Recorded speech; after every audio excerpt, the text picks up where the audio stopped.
تعالى عنه قال: جلس عثمان رضي الله تعالى عنه يوما وجلسنا معه فجاء المؤذن فدعا بماء في إناء أظنه يكون فيه مد فتوضأ ثم قال: رأيت رسول الله صلى الله عليه وسلم يتوضأ وضوئي هذا. ثم قال: من توضأ وضوئي هذا ثم قام يصلي صلاة الظهر غفر له ما كان بينها وبين الصبح. ثم صلى العصر غفر له ما كان بينها وبين الظهر. ثم صلى المغرب غفر له ما كان بينها وبين العصر. ثم صلى العشاء غفر له ما كان بينها وبين المغرب. ثم لعله بيت يتنزع ليلة ثم إن قام فتوضأ فصلى الصبح غفر له ما بينها وبين صلاة العشاء وهن الحسنات يذهبن السيئات. قالوا: هذه الحسنات. فلما الباقيات الصالحات يا عثمان قال: هي لا إله إلا الله وسبحان الله والحمد لله والله أكبر ولا حول ولا قوة إلا بالله.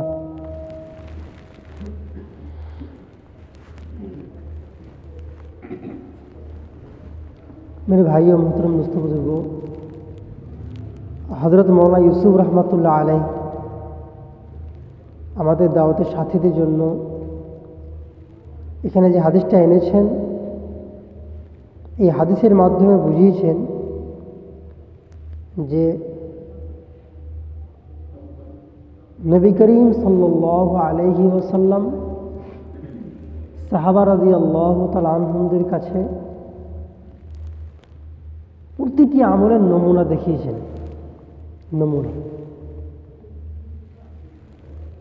হযরত আয়েশা সিদ্দিকা রাদিয়াল্লাহু তাআলা আনহা উনি একটা কথা বলতেন যে কেউ যদি চলতা ফিরতা কোরআন দেখতে চায় সে যেন নবী করিম সাল্লাল্লাহু দেখে নেয়। একটা কিতাবে দেখছিলাম যে আল্লাহর পক্ষ থেকে যেটা এসেছে নবী করিম সাল্লাল্লাহু কাছে সেটাই আমাদের জন্য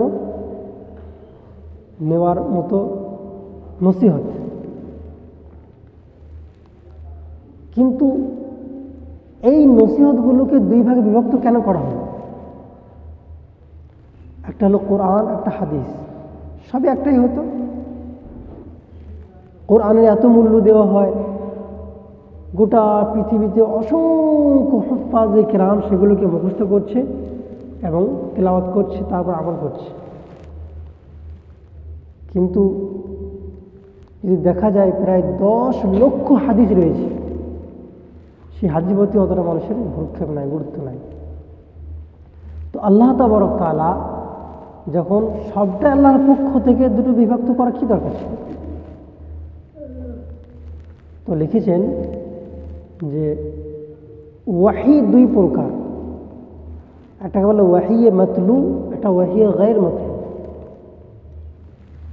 এটাকে আপনাদের ভাষা যদি বলা যায় এটা উলামাদের জন্য উত্তর, কিন্তু যদি আপনাদেরকে বলা হয় তাহলে এটাকে সহজ ভাষা এরকম যে কিছু কথা এমন আছে যেগুলো হুবহুব যেটা আল্লাহ বলেছেন সেইভাবেই নকল করা হয়েছে, তার কোনো রকম শব্দের কোনো রকম হেরফের নাই।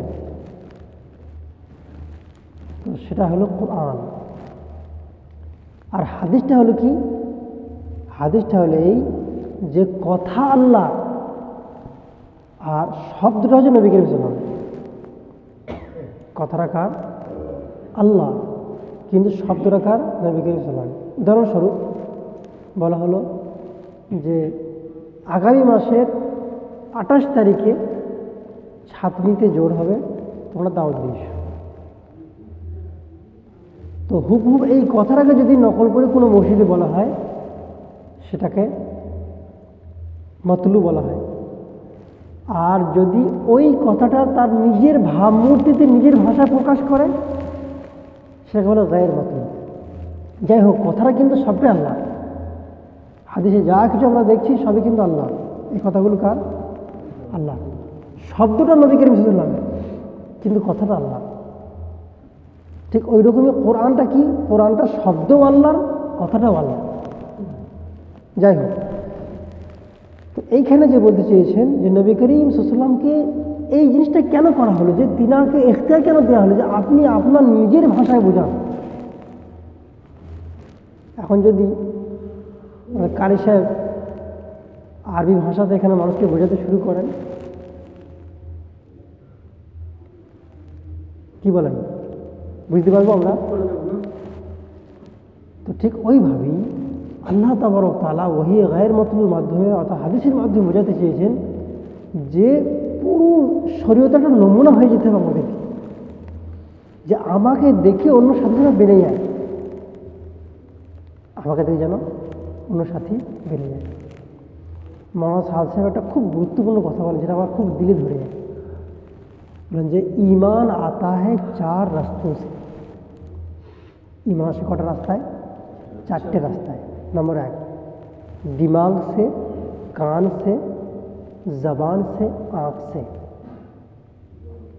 আমি যেটা চিন্তা করব, যদি গায়েবের ব্যাপারে চিন্তা ফিকির করি আমার ওটাই দিমাগে বসবে। আমি যদি গায়েবের কথা শুনি সেটাই কানে ঢুকবে। আর আমি যদি গায়েবের কথা বেশি বেশি বলি, আল্লাহর কাছে আল্লাহ থেকে হওয়ার কথা বেশি বেশি বলি, আর গায়রুল্লাহ থেকে না হওয়ার কথা অস্বীকার করতে থাকি, বারবার অস্বীকার করি যে না গায়রুল্লাহ থেকে কিছু হয় না, সেটাই আমার মুখ দিয়ে বারবার উচ্চারিত হয়। আর চোখে যেগুলো দেখব ঠিক সেই অনুযায়ী আমার ইমান তৈরি হয়। তো মেরে ভাই ও মোহতরম দোস্ত বুজুর্গ, চোখে কানে শোনা সহজ, হাদিস শুনলাম, মস্তিষ্কে চিন্তা করলাম যে হ্যাঁ তাই তো, যে আমি দেখছি গায়ের স্তন থেকে দুধ বেরিয়ে এলো, এখন কই চিড়ি দেখি আছে কিনা। আমি দেখছি যে কাঠের ভিতর থেকে আগুন বার হচ্ছে, এখন ফাড়ে দেখি আগুন আছে কিনা, এখন ফাড়ন দেখি, চিরুন ফাটাটা চিরুন কোথায় আগুন আছে দেখি। আমি দেখি কেরোসিন তেল, পেট্রোল, ডিজেল, তার ভেতরে দেখি কোথায় আগুন, খুঁজে বেড়াই দেখি কোথায় আগুন আছে কিনা। আল্লাহ বলছেন আমি যখন আদেশ করি তখনই তার মধ্যে আগুন চলে আসে, তার আগে থাকে না। আর যদি থাকতো, যার অস্তিত্ব নাই তার খুঁজে পাওয়া যাবে না, তখন যদি বয়সে থাকে তবেই তো খুঁজে বার করবো। তো কাঠের ভেতরে যদি আগুন থাকে তবেই তো বেরোবে। আফার আইতুমুন নার আল্লাতী তুরুন আনতুম আনশাআতুম শাজারাতাহা আম নাহনুল মুনশিউন। আচ্ছা বলো দেখি, ওই জ্বালানি, যে জ্বালানিগুলোর মাধ্যম দিয়ে তোমরা রান্না করে খাচ্ছ, আমি যদি তার ভেতর থেকে আগুনের গুণটা ছিনিয়ে নিই, কেড়ে নিই, তোমাদের মধ্যে কার ক্ষমতা রয়েছে যে আবার তার ভিতরে আগুন ভরবে? কথা ভেবে দেখুন, আল্লাহ চ্যালেঞ্জ করছে। তো মেরে ভাই ও মোহতরম দোস্ত বুজুর্গ, চোখের মাধ্যম দিয়ে ইমান তৈরি হয়। তো এই দাওয়াতওয়ালা মুবারক মেহনত হয়েছে এই চোখে দেখানোর নমুনা মেহনত, যে এইরকম উজুরা করতে হয়, খানা খাওয়ার সময় এইরকম দস্তখানা পেতে এক খাঞ্চায় বসে খেতে হয়, এটা দেখো এইভাবে। এইভাবে খাওয়ার কারণে কী বরকত হয়। 40 দিন বাড়লে বুঝে আসবে যে বান্দা 40 দিনে হোটেলে গেলে 10,000 টাকা খরচা হয়ে যায়, সেখানে 1-1.5 টাকাতেই যথেষ্ট হয়ে যাচ্ছে। চোখে যখন দেখবে তাই কী করে সম্ভব, 1 সাল লাগিয়ে চলে এলো 2,000 টাকা নিয়ে গিয়ে, কোথায় না কোথাও সফর করলে কোনো ঠিক ঠিকানা নাই। যখন চোখে দেখবে যে না এটা কী করে সম্ভব, তখন তার দিলে কি তৈরি হয়। তো দাওয়াতওয়ালা মুবারক মেহনতটা কি, চোখে দেখে বিশ্বাস করানো হয় প্রতিটি কাজ, প্রত্যেকটা কাজ। আর এর মধ্যে নূর লুকিয়ে রয়েছে, ইজতিমাই আমাল যেগুলো রয়েছে, প্রত্যেকটা কাজ আমাদের জন্য অনেক গুরুত্বপূর্ণ। ওই দিন বুঝে আসবে যেদিন একটা বড় বিপদ আসবে, আর মানুষ হায় হায় হায় হায় করে সব মাথা ঠুকবে। আর যে 5 ওয়াক্ত তালিমে যে বসবে, প্রতিদিন যে তালিমে বসবে, 3 দিন জমাতে যাবে, সে কোনোদিন ঘাবড়াবে না। সে কী করবে, 2 রাকাত নামাজ, আল্লাহ হায়াতের মালিক আল্লাহ, মৌতের মালিক আল্লাহ, রুজি দেনেওয়ালা আল্লাহ, মৌত দেনেওয়ালা আল্লাহ, ইজ্জত দেনেওয়ালা আল্লাহ, জিলত দেনেওয়ালা আল্লাহ।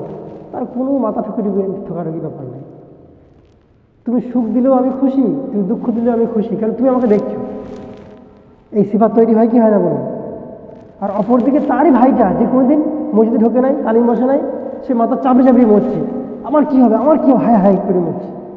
কেন? তার দিলে সেই ইয়াকিনটা নাই, সেই বিশ্বাসটা তৈরি হয়নি।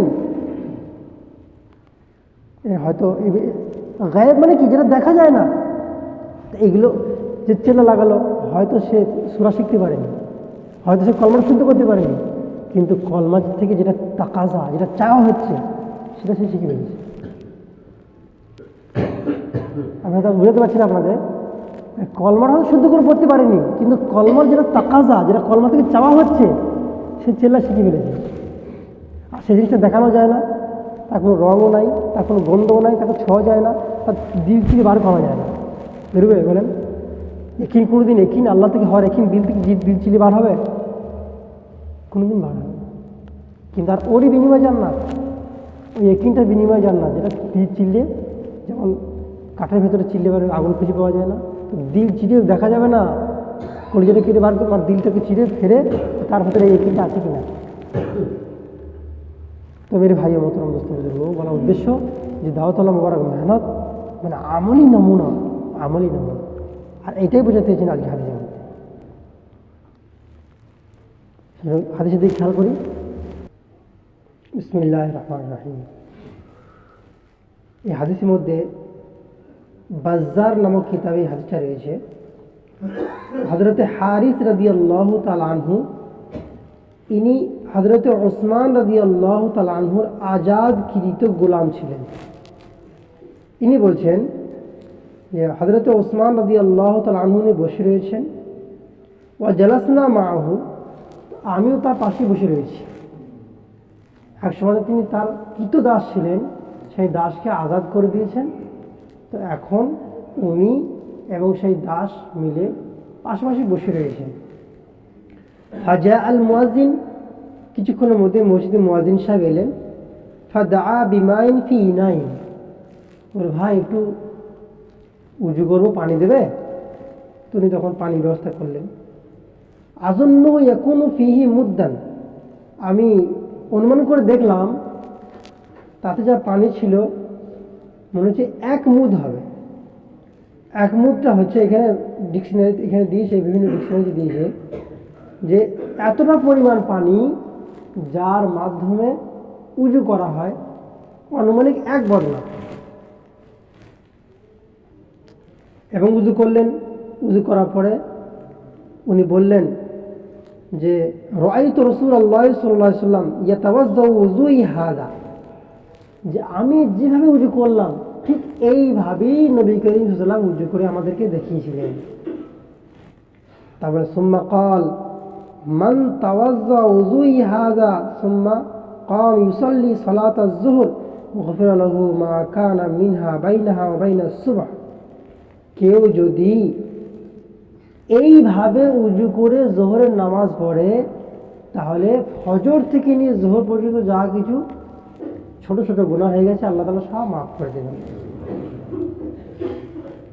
সুম্মা সাল্লাল আসরা, ঠিক তারপরে আবার কিছুক্ষণ পর দেখলাম যে আসরের টাইম হয়ে গেল, উনি আবার উজু করলেন, নামাজ পড়লেন আর বললেন দেখো এইভাবে যদি উজু করো গুফিরা লাহু মা কানা বাইনাহা ওয়া বাইনাজ যুহর, যোহর থেকে আসর পর্যন্ত যা কিছু ছোট ছোট গুনাহ রয়েছে সব আল্লাহ তাআলা মাফ করে দেবেন।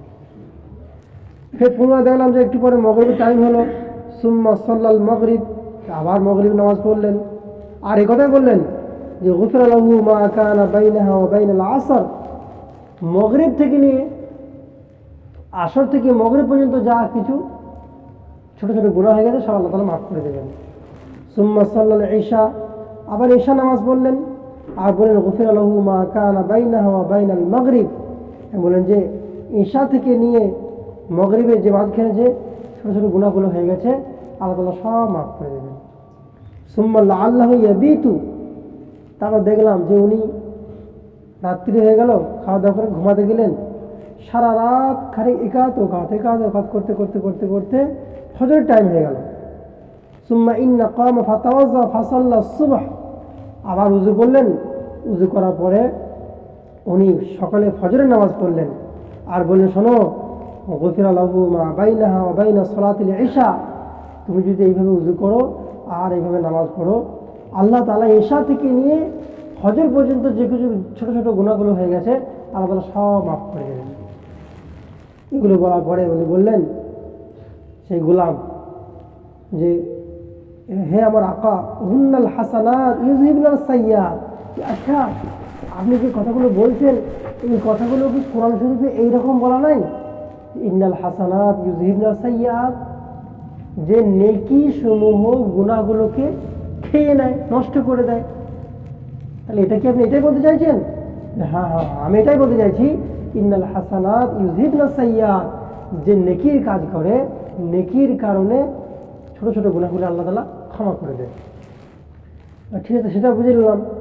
কিন্তু যেটা কোরআনে আরো জায়গায় বলা হয়েছে যে ফামাল বাকিয়াতুস সালিহাত, কোরআনে এই আয়াতের পরেই যে বলা হয়েছে ফাল বাকিয়াতুস সালিহাতু খায়রুন ইনদা রাব্বিক, যে কিছু নেকি আছে যে নেকির কারণে ছোট ছোট গুনাহগুলো মাফ করে দেওয়া হয়। আর বাকিয়াতুস সালিহ, কিছু ভালো কাজ আছে যে ভালো কাজ করার কারণে আল্লাহ তাআলার কাছে অনেক প্রিয় পাত্র হয়ে যায়। তাহলে সে আমলগুলো কি আমল? উনি তখন বললেন, শোনো, সে আমলগুলো হলো এই ওয়াহিয়া লা ইলাহা ইল্লাল্লাহ ওয়া সুবহানাল্লাহ ওয়াল হামদুলিল্লাহ আল্লাহু আকবার ওয়ালা হাওলা ওয়ালা কুওয়াতা ইল্লা বিল্লাহ। উনি বললেন যে কোরআনে কারিমে যেটা বলা হয়েছে বাকিয়াতুস সালিহাত, অর্থাৎ এমন কিছু খাস আমল আছে যেগুলোর কারণে আল্লাহ অনেক অনেক সন্তুষ্ট হয়। সেই আমলগুলো কি? সুবহানাল্লাহ, আলহামদুলিল্লাহ, লা ইলাহা ইল্লাল্লাহ, আল্লাহু আকবার, ওয়ালা হাওলা ওয়ালা কুওয়াতা ইল্লা বিল্লাহ। এই শব্দগুলো খুব বেশি বেশি পড়া। আচ্ছা বলুন, 3 দিনে যে চেল্লা যে 4 মাসে যে শুধু আমাদেরকে এটাই শেখানো হয় তো যে শুধু বাড়িতে 3 দিনে যখন থাকবে তখন এগুলি পড়বে, বাড়িতে পড়ার দরকার নাই?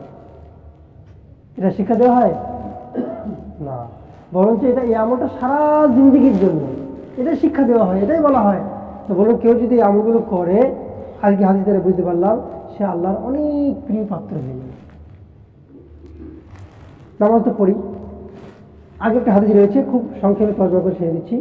এখানে রয়েছে যে তবরানী নামক কিতাবে রয়েছে, হযরত উসমান রাদিয়াল্লাহু আনহু উনি বর্ণনা করছেন যে আমি এক সময় সালমান, উসমান অন্যজন উসমান, উনি বলছেন কুনতু মা সালমান রাদিয়াল্লাহু তাআলা আনহু তাহতা শাজারাতি, আমি এক সময়তে সালমান ফারসি রাদিয়াল্লাহু আনহুর সাথে একটা গাছের তলায় বসেছিলাম। তো উনি একটা গাছের ডাল ধরলেন, যে ডালটা শুকনো ছিল, ফাহাজ্জাহু, উনি সেই ডালটাকে হেলালেন, দোলালেন, নড়ালেন, হাত্তা তাহাতা ওয়ারাকুহু, এতটা হেলালেন যে তার শুকনো পাতাগুলো সব ঝরে পড়ে গেল। সুম্মা ক্বাল, এবং বললেন, শোনো, ইয়া আবা উসমান, হে উসমানের পিতা শোনো, আলা তাসআলনি লিমা আফআলু হাযা, তুমি তো কোনো জিজ্ঞেস করলে না যে আমি শুকনো ডালটা কেন ধরে এরকম হেলালাম? উনি বললেন কুলতু ওয়া লিমা তাফআলুহু, বলুন আপনি তাহলে কেন করলেন? বললেন ক্বাল হাকাযা ফাআলা বি রাসূলুল্লাহ সাল্লাল্লাহু আলাইহি ওয়াসাল্লাম, আমাকেও ঠিক একসময় একদিন এখানে নিয়ে এসেছিলেন, আর নবী গোসল একটা ডাল, শুকনো ডাল ধরলেন আর এরকম হেলালেন। আপনি বলো তো, তুমি কোনো জিজ্ঞেস করলে তো আমি কেন করলাম? তো আমি বললাম ইয়া রাসূলুল্লাহ, আপনি বলুন কেন করলেন?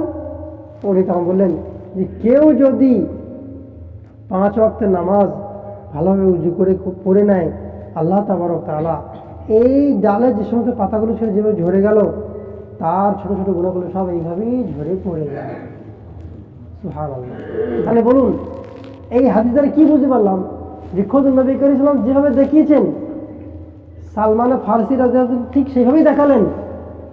আর আমাদের দাওয়াতের সাথীদেরকে এটাই শিক্ষা দেওয়া হচ্ছে যে আমাদেরকে আমলি এবং প্র্যাকটিক্যালি নমুনা দেখাতে হবে, যে খানাটা এইভাবে খেতে হয়, 10 টাকা খানা খাওয়া শুধু দোয়া পড়তে হয়, তারও খেতে হয়, এক পা তুলে খেতে হয়, গাছটা এইভাবে যেতে হয়, মানুষের সঙ্গে নরম কথা বলতে হয়, একদম প্র্যাকটিক্যালি আমাকে একটা নমুনা মেনে যেতে হয়। এটাই বোঝাতে চেয়েছেন। সেজন্য মেয়ে ভাই মোহতরম বুজুর্গ, দাওয়াতের মুবারক মেহনত এই কথার দ্বারা ছড়ায় না, আর তলোয়ার দ্বারা ছড়ায়নি, এই ছড়িয়েছে আখলাক এবং আমলি নমুনা হয়ে যাওয়ার মাধ্যমে। আমাদেরকে এটাই চাওয়া হয়েছে যে আমরাও সেরকম হয়ে যায়। আল্লাহ তাআলা আমাদেরকে বোঝার তৌফিক দান করুন, আমল করার তৌফিক দান করুন।